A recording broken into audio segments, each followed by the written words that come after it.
Breaking news చూస్తున్నాం. ప్రభుత్వం RTC JAC మధ్య హాట్ గా చర్చలు కొనసాగుతూ ఉన్నాయి.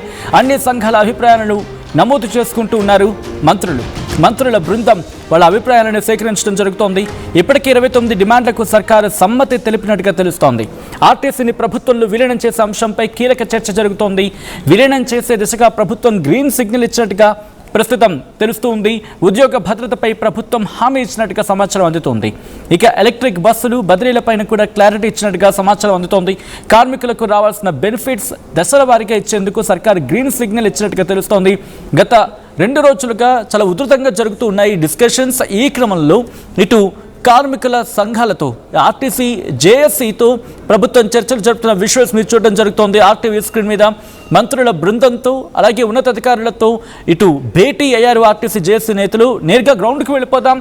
అండ్ ప్రస్తుతం బస్ భవన్ దగ్గర ఎటువంటి సిచ్యువేషన్ ఉంది, అట్ ద సేమ్ టైం మంత్రులు అలాగే సెక్రటేరియట్ దగ్గర ఎటువంటి చర్చలు జరుగుతూ ఉన్నాయి, డీటెయిల్గా మాట్లాడుకుందాం. ప్రభుత్వానికి అలాగే ఆర్టీసీ జేఏసీకి మధ్య ఎటువంటి చర్చ జరుగుతున్నాయి, ఎంతవరకు కొలుక్కొచ్చాయి, ఏం జరిగే అవకాశం ఉంది, ఏం జరగబోతుంది, డీటెయిల్గా ఇన్ఫర్మేషన్ అందించేందుకు మార్నింగ్ నుంచి ఇన్ఫర్మేషన్ అప్డేట్ అందించే ప్రయత్నం చేస్తున్నారు మా ప్రతినిధి మధు. ఒకసారి మధు దగ్గరికి వెళ్ళే ప్రయత్నం చేస్తున్నాను. మధు, ప్రస్తుతం ఇటు ప్రభుత్వానికి ఆర్టీసీ జేఏసీకి మధ్య ఎటువంటి డిస్కషన్స్ జరుగుతున్నాయి, ఎన్నిటికీ ప్రభుత్వం గ్రీన్ సిగ్నల్ ఇచ్చింది, ఇంకా ఎన్నింటికి ఇవ్వాల్సి ఉంది, ఎటువంటి డిస్కషన్స్ జరుగుతున్నాయి ఇప్పటి వరకు? ఎగ్జాక్ట్లీ ఆర్టీసీ సమ్మె కారణంగా ఇప్పటికీ ఆర్టీసీ యూనియన్లకు సంబంధించినటువంటి జేఏసీ నాయకులు ప్రభుత్వంతో చర్చలు జరిపారు. ఇది రెండవ రోజు చర్చలు. ఈ రెండవ రోజు కూడా 2 దఫాలుగా చర్చ జరిగింది. మొదట ఐఏఎస్ ఆఫీసర్లతో దీనికి ప్రత్యేక సంబంధించినటువంటి టీంతో చర్చలు చేసిన తర్వాత మంత్రులతో డిప్యూటీ సీఎం బట్టి విక్రమార్క, మంత్రి పొన్నం ప్రభాకర్, అడ్లూరి లక్ష్మణ్ ఈ మంత్రులతో చర్చలు చేశారు. మొదటి నుంచి డిమాండ్స్ మొత్తం 32 డిమాండ్స్ని ఆర్టీసీ జేఏసీ ప్రభుత్వం ముందుంచింది. 32 డిమాండ్లలో 29 డిమాండ్లను ప్రభుత్వం ముందే యాక్సెప్ట్ చేసింది. ఇక 3 డిమాండ్స్ ప్రధానమైనటువంటి డిమాండ్స్ కోసం ఆర్టీసీ సమ్మెలోకి వెళ్ళింది. అవే ప్రధానంగా ఆర్టీసీని వెంటనే ప్రభుత్వంలో విలీనం చేయాలి, తర్వాత యూనియన్లను రికగ్నైజ్ చేయాలి, ప్రభుత్వమే ఎన్నికలు నిర్వహించాలి. మూడవ డిమాండ్ వచ్చేసి ప్రైవేట్ వాహనాలను ఏదైతే చొప్పిస్తూ ఉన్నారో అక్కడ ప్రైవేట్ వ్యక్తులను కాకుండా డ్రైవర్లుగా, కండక్టర్గా, టెక్నికల్ అంశాల ఆధారంగా ఆర్టీసీ ఉద్యోగులనే నియమించాలి అక్కడ అనేటువంటిది ప్రధాన డిమాండ్స్. ఈ డిమాండ్స్కి ప్రభుత్వం దాదాపు యాక్సెప్ట్ చేసినట్టుగా తెలుస్తూ ఉంది, గ్రీన్ సిగ్నల్ ఇచ్చినట్టుగా తెలుస్తూ ఉంది ఈ అంశానికి సంబంధించి. సో ప్రస్తుతం ఆర్టీసీ ప్రభుత్వంలో విలీనం జరిగితే గుర్తింపు ఎన్నికలు, తర్వాత పీఆర్సీ వంటి అంశాలు స్వయంగా పరిష్కారం అయ్యేటువంటి అవకాశం ఉందనేటువంటిది జేఏసీ నాయకులు భావిస్తూ ఉన్నారు. దీంతోపాటు ఉద్యోగస్తుల్లో కూడా కొంత ఆశాభావం వ్యక్తమవుతూ ఉంది.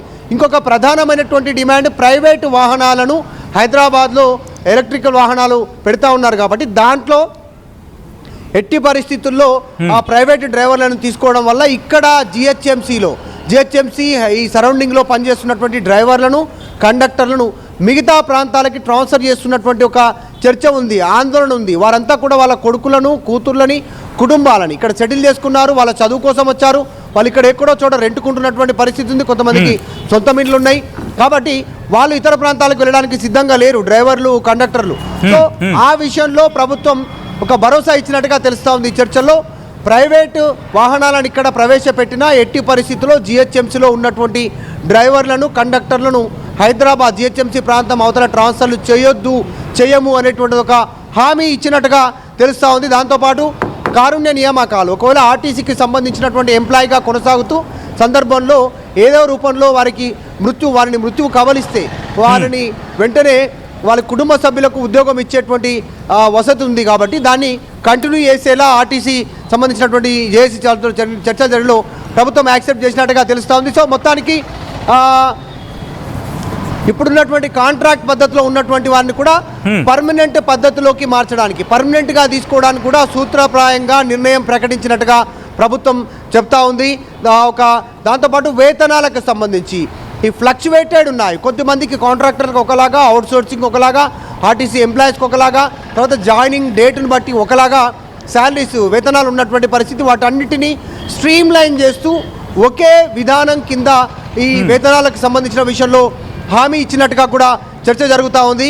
తర్వాత దీర్ఘకాలికమైనటువంటి భద్రత, ఉద్యోగం కానీ, ఆరోగ్యం కానీ, ఇతరత్రతో పెన్షన్ రూపంలో కానీ వాటన్నిటిపైనటువంటి ఒక కీలకమైనటువంటి ఒక హామీ ఇచ్చినట్టుగా సమాచారం అందుతూ ఉంది. సో మొత్తానికి ఆర్టీసీ కార్మిక సమ్మెలో గత 3 రోజుల నుంచి పాల్గొంటున్నారు. ఇప్పటికే డిపోలకు పరిమితమయ్యాయి.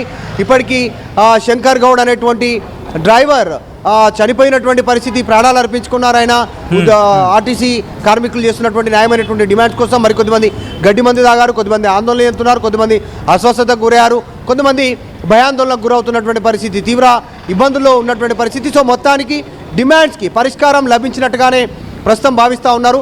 కొద్దిసేపట్లోనే అఫీషియల్ అనౌన్స్మెంట్ రానుంది సమ్మె విరమణకు సంబంధించి. అంటే ప్రభుత్వం ఈ 2 దఫాలుగా ఈరోజు జరిపినటువంటి చర్చల్లో, అధికారులతో మంత్రులతో జరిపిన చర్చల్లో ఒక క్లారిటీ వచ్చింది.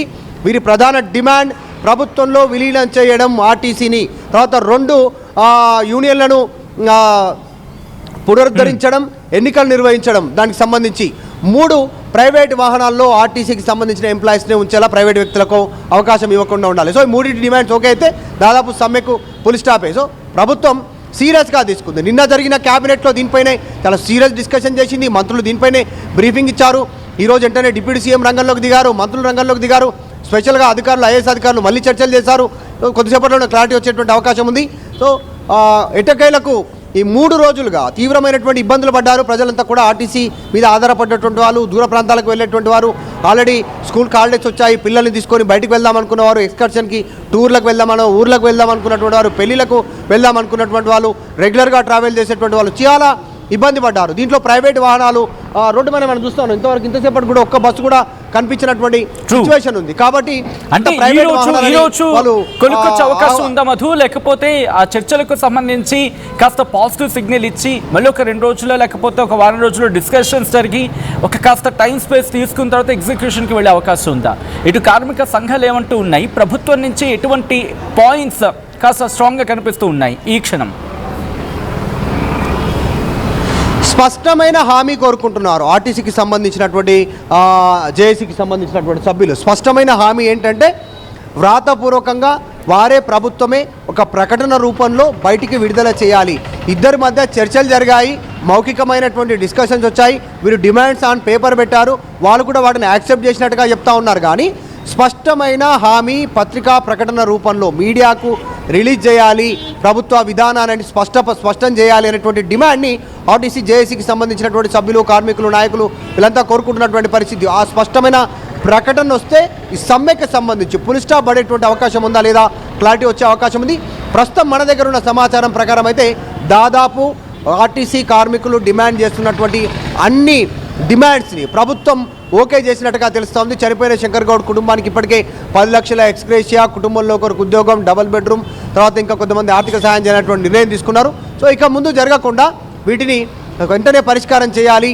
డ్యామేజ్ చాలా ఎక్కువ అవుతా ఉంది కాంగ్రెస్ ప్రభుత్వానికి అనేటువంటిది గుర్తించినటువంటి సిచ్యువేషన్ కొనసాగుతుంది. కాబట్టి దీనిపైనే ప్రభుత్వం దృష్టి పెట్టింది. ఎందుకంటే ఆఫ్కోర్స్ ఎన్నికల సమయంలో మేనిఫెస్టోలోనే కాంగ్రెస్ పార్టీ ఆర్టీసీ కార్మికుల డిమాండ్స్ అన్నిటికీ మేము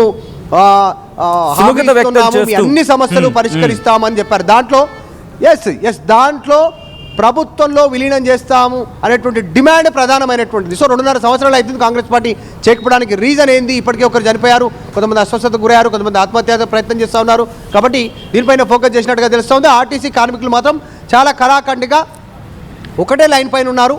ఇవన్నీ కూడా స్పష్టమైన ప్రకటన చేస్తేనే సమ్మె విరమణ ఉంటుంది, లేదంటే మాత్రం కంటిన్యూ అవుతున్నటువంటి స్టేట్మెంట్ చేశారు. ఆల్రైట్, ఒక్కసారి మీ లైన్లో ఉండే ప్రయత్నం చేయండి మధు. మొత్తంగా అయితే మాత్రం ఇటు ఆర్టీసీ జేఏసీ నేతలకు అలాగే ప్రభుత్వానికి మధ్య హాట్గా చర్చలు జరుగుతూ ఉన్నాయి. అన్ని సంఘాలు అభిప్రాయాలను నమోదు చేసుకుంటూ ఉంది మంత్రుల బృందం. ఇప్పటికే 29